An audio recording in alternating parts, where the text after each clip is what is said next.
Hip joint में दर्द होना मतलब कि कूल्हे के सांधे में दर्द होना, ये हमने बहुत ही कॉमनली देखा हुआ है।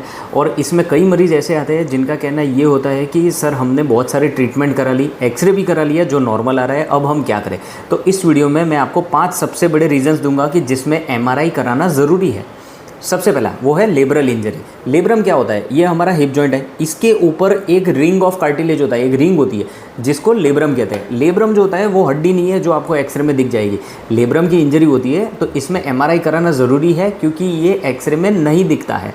लेब्रल इंजरी यूजुअली रिपीटेडली जिनका वर्क होता हो, रिपीटेड जॉइंट मूवमेंट्स होती हो, जैसे कि स्पोर्ट्स इंजरी है या फिर कभी ट्विस्टिंग हो गया, इन लोगों में देखा जाता है और इसके लिए MRI ज़रूरी है। दूसरा वो है avascular necrosis of hip. Avascular necrosis of hip हमने कोविड के बाद में बहुत देखा हुआ है क्योंकि ये स्टीरॉयड के कारण होता है। जिन लोगों को भी लॉन्ग टर्म स्टीरॉयड दिया गया है इसमें हिप जॉइंट ख़राब हो जाता है। ये जो बॉल जो होता है, ये बॉल में ब्लड सप्लाई जाना कम हो जाता है तो फिर AVN हो जाता है, ये बॉल सड़ जाता है और ग्रेजुअली आपका हिप जॉइंट भी ख़राब हो जाता है।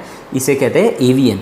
ये AVN का अर्ली स्टेज जो होता है वो एक्सरे में कभी भी नहीं दिखता है, एक्सरे नॉर्मल आता है, इसमें MRI कराना ज़रूरी है तो फिर ट्रीटमेंट डिले ना हो।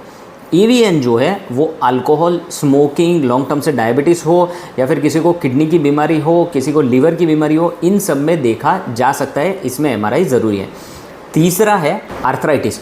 यंग लोगों में अगर कभी भी आर्थराइटिस होता है तो वो यूजुअली इन्फ्लेमेटरी आर्थराइटिस होता है, मतलब कि किसी को भी गठिया हुआ है या फिर सोराइसिस है या फिर एंकाइलोजिंग स्पॉन्डिलाइटिस है, इन लोगों में आर्थराइटिस देखा जाता है। और ये आर्थराइटिस का अर्ली स्टेज भी एक्सरे में नहीं दिखता है, एक्सरे नॉर्मल आता है। तो जिनकी भी एज कम है, जिनमें हिप जॉइंट बहुत लॉन्ग टाइम से है, एक्सरे नॉर्मल आ रहा है, इसमें हमें MRI कराना ज़रूरी है तो फिर हमें पता चल सके कि इन्फ्लेमेटरी आर्थ्रोपैथी की ट्रीटमेंट करनी है या नहीं करनी है।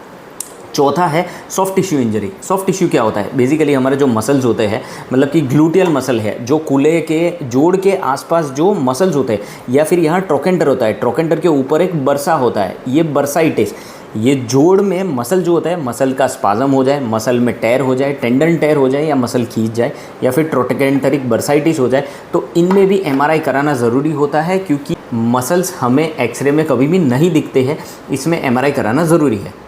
और पांचवा है स्ट्रेस फ्रैक्चर। स्ट्रेस फ्रैक्चर मतलब क्या कि आपका जो हड्डी है, आपका जॉइंट है, वो एक चीज़, एक एक्सरसाइज जिसके लिए वो एक्स्टम नहीं है और वो रिपीटेडली की जा रही है, तो आपके हिप बोन में, आपके हिप जॉइंट में स्ट्रेस फ्रैक्चर हो सकता है जिसमें एक्सरे नॉर्मल आता है, हमें MRI कराना ज़रूरी है।